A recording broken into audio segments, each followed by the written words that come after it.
I'm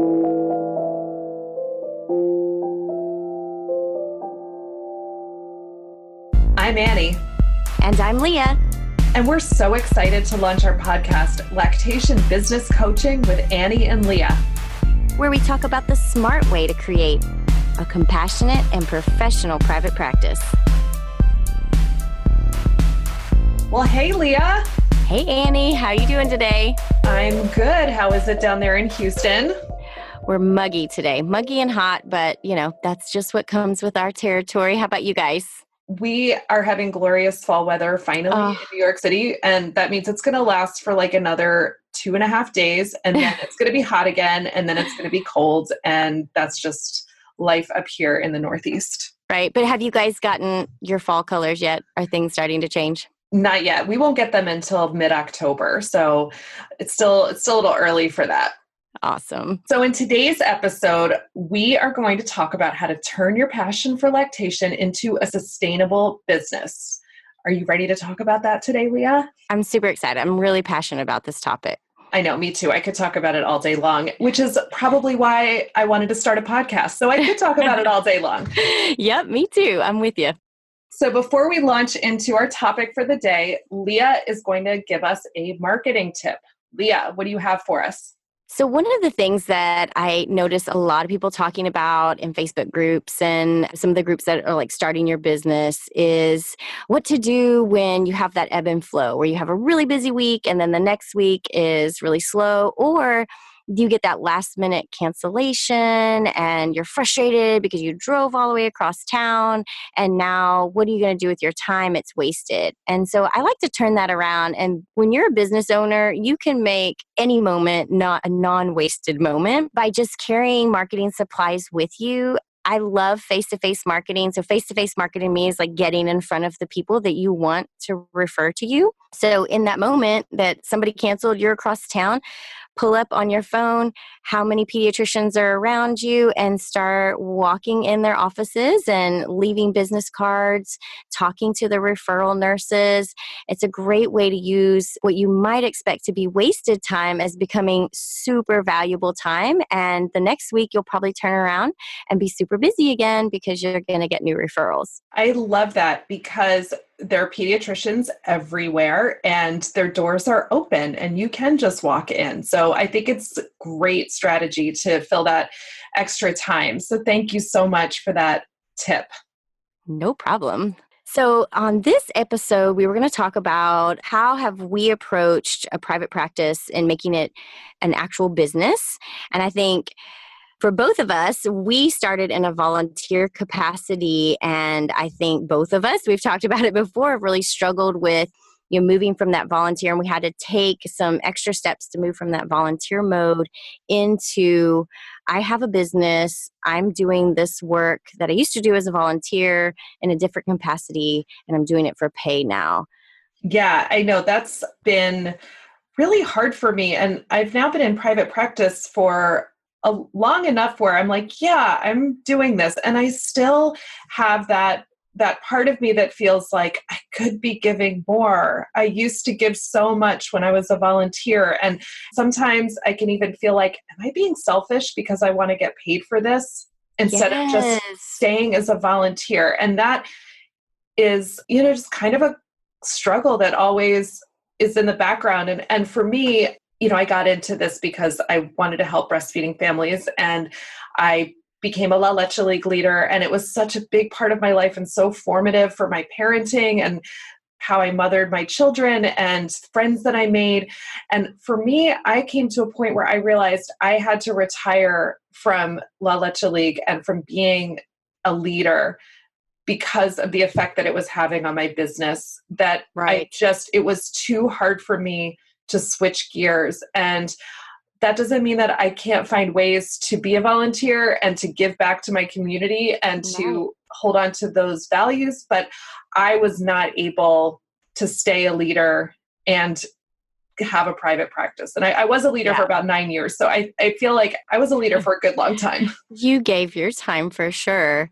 Well, I definitely think there is this mindset you really have to have about like switching hats. Like, okay, I'm in my volunteer capacity right now, and then switching into your I'm being paid for this work right now. And for a lot of people, that's a big struggle because there's not a real clear line in the sand where that's going to be clear enough that everybody feels really comfortable with it. So I could see where retiring as a volunteer could be a way to get that clear boundary. I've continued on, but I've pulled back on what I do. So I don't take help calls anymore.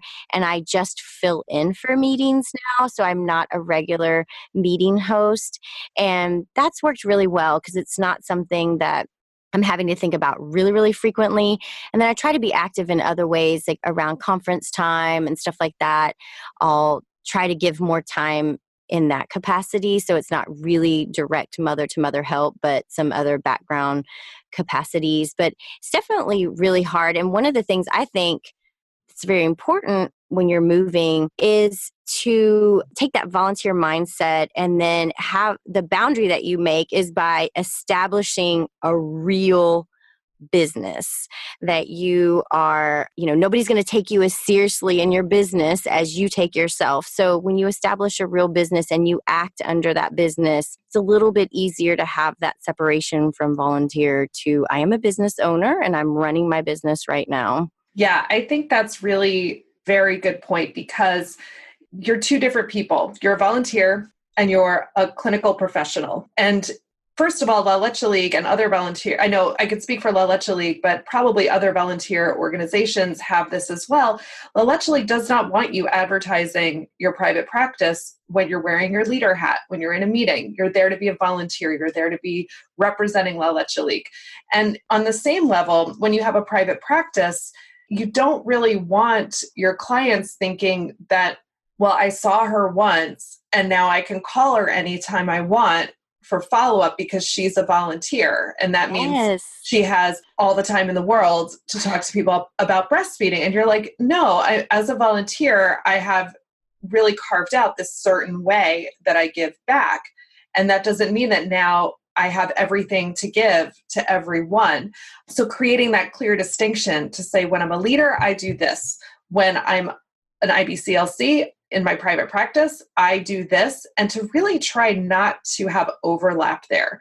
So I think what you brought up about not doing volunteer helping calls anymore, I think that's a really important place where you can make that distinction between your volunteer role and your clinical role. Because as a clinician, the longer you do this work, the more you realize that everybody's situation is so complicated. And so that one simple question that you're like, well, back when I was a baby leader, somebody would call up and say, my baby doesn't sleep all night. And I'm like, oh yeah, that babies are like that. And, just give into it, surrender, all of those great, beautiful things that have their place, especially within the context of a mother-to-mother support group, or even just when you want that person on the phone. But you are going to find that the longer you do this work, the harder it's going to be for you to turn off that clinical part to say, why is that baby waking up? What is going on? Do I need to have 10 questions that follow, 10 more questions that follow. Then all of a sudden you've been on the phone with her for an hour. Step away from the mini consult. As Liz Brooks would say, step away from the mini consult. And so that's really the danger. And so to say, you know what, this is not a safe way for me to be a volunteer. This actually puts me at risk of spending too much time on the phone, which I don't want to do, possibly giving someone not good recommendations because I'm either overthinking it or not thinking about it enough. But leading those in-person meetings, facilitating a parent support group as a volunteer is a beautiful way to give back to your community that isn't going to impact the clinical side of your practice, and in fact can add a lot to it where you just get to go be with people.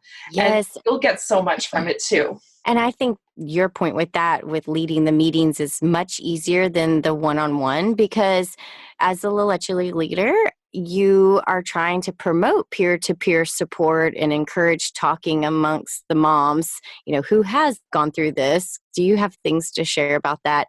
And so it takes all the pressure off of you answering the questions, you being the one helping this mom figure it out. So I think that was always easier for me to wear just my leader hat in that situation because I felt like more of a facilitator than the helper. Definitely. And I also love what you said about stepping up at conference time. And a lot of these volunteer organizations, sometimes they have plenty of people that are willing to do those, lead the meetings, take the phone calls, be those on the ground breastfeeding supporters. And where these organizations start to really struggle is in the management side of things, people who are actually providing support to the volunteers. And I know, at least from my time in La Leche League of New York, there were always more jobs to do. There, we could always use more help. And I served as a district advisor, which is one of the leader support roles. And we were always like, oh, it would be just so great if we had more people that wanted to serve in these capacities. And that really does give so much to the breastfeeding world. And yes, it might not be direct contact with a family, but you're providing critical support to an organization that is doing so much. When you believe in that organization, that background behind the scenes work really does make a difference. And that can be a great way to make that separation. Absolutely. I am 100% agreement with that. So now that we've kind of decided like, okay, we've got to separate between our business and our volunteer. And then we just spent a lot of time talking about all the ways we can volunteer. Let's talk about how we can make this a business. So what does that even mean, having a lactation business? Right. I would say with any business, and this is one area that I think people moving into this might not have a business background. And with any business, you're going to have kind of a structure, a foundation under you that includes your financial aspects, your legal aspects, your policy and procedures. It's this full encompassing foundation for the actual work you're going to go out and do day in and day out. And that looks the same across many industries. And I know here in Texas, and I think this is around, there's a Small Business Association. And if you are not a business person, it's great to take the classes through them because they tell you how to lay this generic foundation. And I think that really helps you also, we were talking about that switching gears, like, okay, I'm a real business now. I'm taking myself seriously. I'm setting this all up to have this really healthy foundation so I can go out and do my work day in and day out. Yeah, I absolutely agree. And in my family, my husband is a small business owner and my father was a small business owner. So I was really raised in this and have lived my whole life in this world where you are living by your wits and that what you create is what you have. And I've barely had a real job in my life. I've always freelanced. I've always tried to make things and create opportunities. And when in a private practice, I really was able to draw on a lot of that experience of saying, okay, but I need to have certain things in place. I need to, first of all, know how I'm going to do this. So I'm not just going to jump in and do it. I'm going to make sure that I know what I'm going to do. So, this was back in 2011 when I passed the exam. So I went and I bought the books and I bought the charting templates and I sat down and I actually spent about 6 to 8 months after I got my letter that I passed the exam before I saw my first client because I just felt like I just spent all this time studying for this exam and learning all this clinical stuff and like all these factual things, but I actually don't know much about what I'm actually supposed to do when I go to this woman's house. Like, what is she expecting from me? And so I don't regret that I took it slowly. And I don't think I would have had the capacity to do any of that prep work before taking the exam. My brain was all full of the exam. Right. Well, let me tell you how I did it. Okay. So when I started my business, I had started it with a partner and we had studied together for the exam. So we met on a real tight schedule. Every week we met 2 or 3 times a week to study for the exam. And we decided to just take a leap of faith. And the day we took the exam, we kept our study schedule. And for those next 3 months, we still met and we worked on our business. And we created all the foundation. And we just were like, we're just going to assume we pass this. It was a real leap of faith. We were like, okay, as much as we studied for it, there's got to be no way that we failed this. So we're just going to assume that we passed it. So literally we saw our first client the day after we got our results back. I love that. But it was with a completely established business. Like every legal document had been filed with the state and signed, and everything was done prior to seeing it. So it was a neat way to do it because we kept up that momentum. Yes. And the excitement from getting to take the exam and then moving right into the business establishment. But I think that you could do that even without having a study partner. Like I love that you guys motivated each other and you had somebody to work with, but I think even somebody that's studying for the exam on their own could copy that and say, okay, well, I carved out this time to study for the exam. And now that I passed the exam, I don't necessarily get that time back. I would recommend taking a couple of days after you take the exam and yes, not think about your business, but keep those dates with yourself. Make that commitment. You worked really hard to study for this exam. You probably put a lot into it in terms of time and made sacrifices. And that's going to be something that's going to be required of you going forward. There's going to be time and there's going to be sacrifices that are not necessarily monetized in that, like, okay, I saw a client, I was there for 2 hours, she gave me this money. But outside of that 2 hours is however many hours you spent on your business, preparing to see her, continuing education, all that business structure that you were talking about, getting all of your legal ducks in order, working on your website. And you really have to think about all of this kind of time that is going to be asked of you. So start right away and assume that you're going to need to give time in order to make this happen. And it's not going to be, you're not going to be on the clock. You're going to be on your own clock. So you've got to make that available to yourself. Yeah. And it's a huge time commitment, but you really want to, we were talking about how important this kind of foundation is. And, a lot of these things are hard to change later on. So you really want to have it all set up the way you want to have it set up for the entire time you're going to be working in this business. Yes. It's so important to take the time to make sure you plan it out well, make sure you have the legal, the financial, all of those things laid out really, really well right from the get-go. Definitely, because it's so much easier to just keep doing the same thing than to change how you're doing something.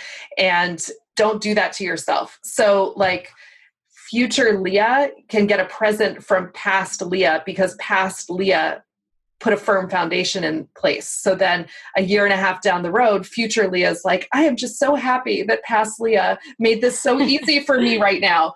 I love it. That is a great way to think of it for sure, because it really is a gift to the success of your business long term. I see so many people, popping up trying to start a business, and in their mind's eye, it's kind of like, okay, I'm just going to go run on Facebook real quick and let everybody know I can see all your friends that have babies, call me, and have done nothing else. And then they get in it and they're like, oh my gosh, I have to be HIPAA compliant. Oh my gosh, I had no idea. Oh my gosh, I have to register an EIN to be able to do these other things. I had no idea.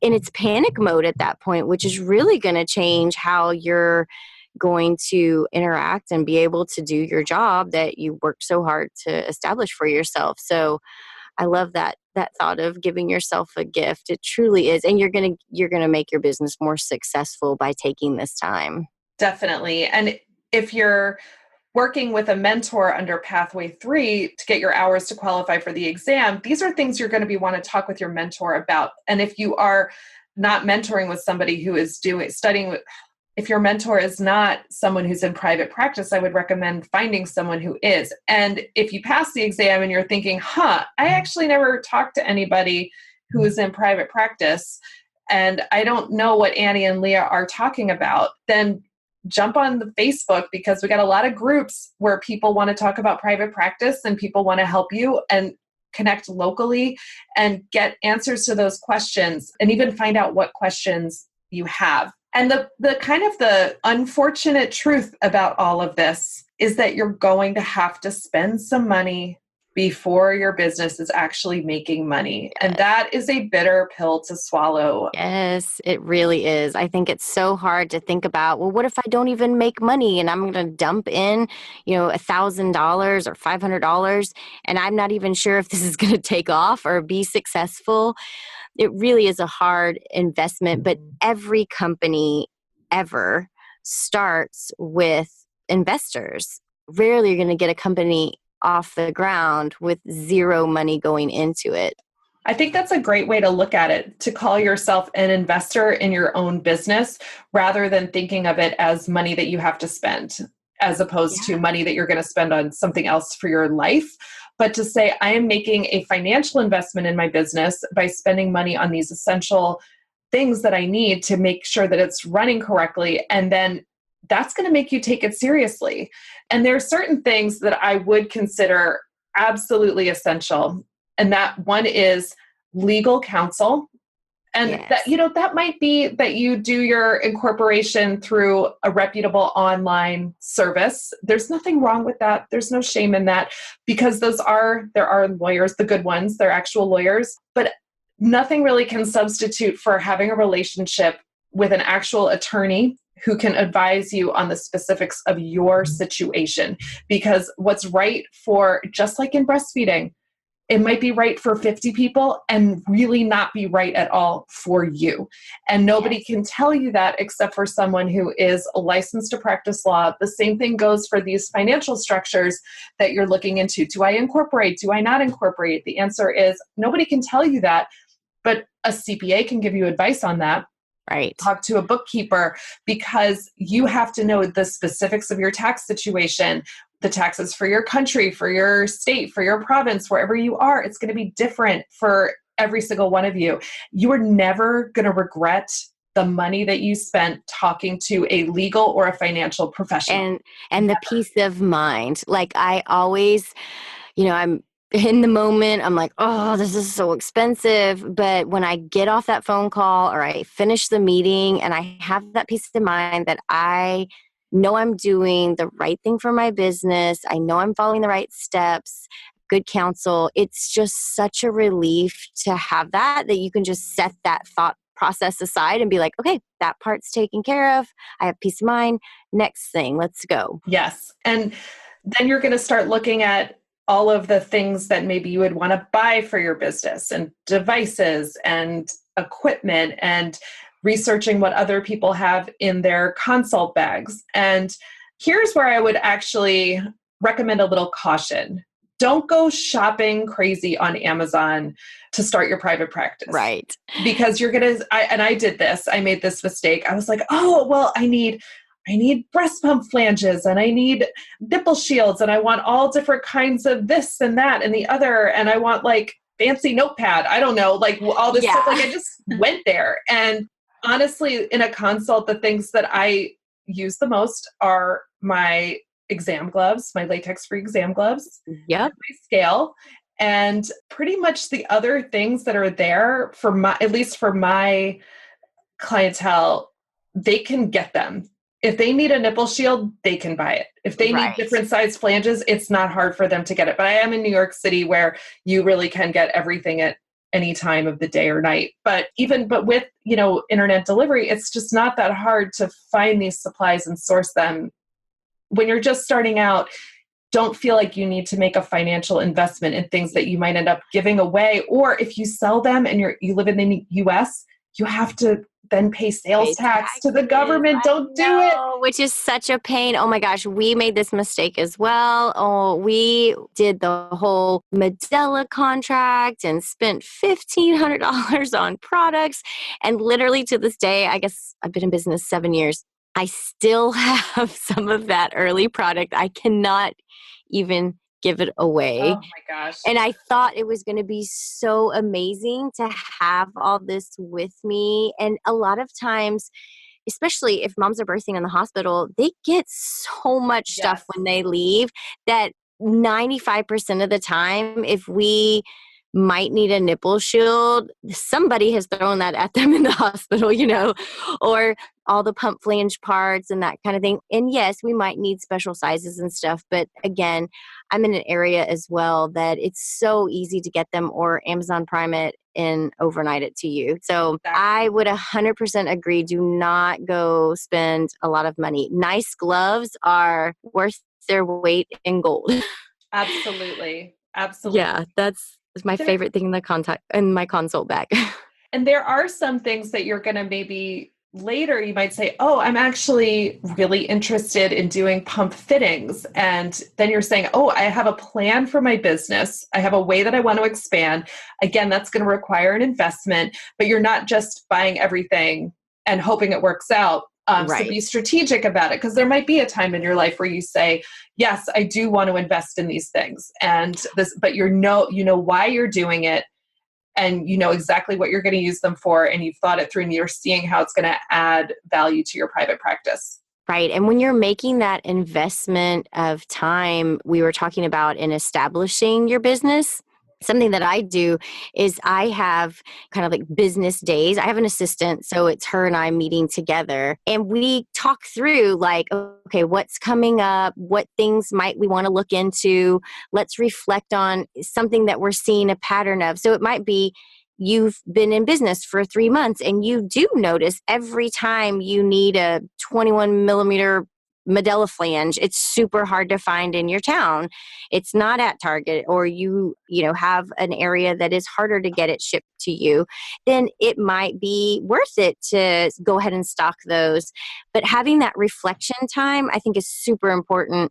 We do it monthly, and looking back and then looking ahead. So what things have not gone so well, and what things do we think we could brainstorm ideas on shifting them, or things like this, like I want to expand pump flange fittings or those kind of things. And then we look forward, what's coming up? What do we need to prepare for? I think this is a way to take that mindset of I'm running a business seriously. And even if you're on your own, you can have, I'm going to sit down with myself and I'm going to do this past and then present and then future focused thinking through, brainstorming. I think it's a really great investment of your time in your business. You are way more organized than me, because here is what happens to me is I go to a conference either in person or I watch one online, and I hear something cool that somebody is doing. And then I say, I'm going to do that too. That would be amazing.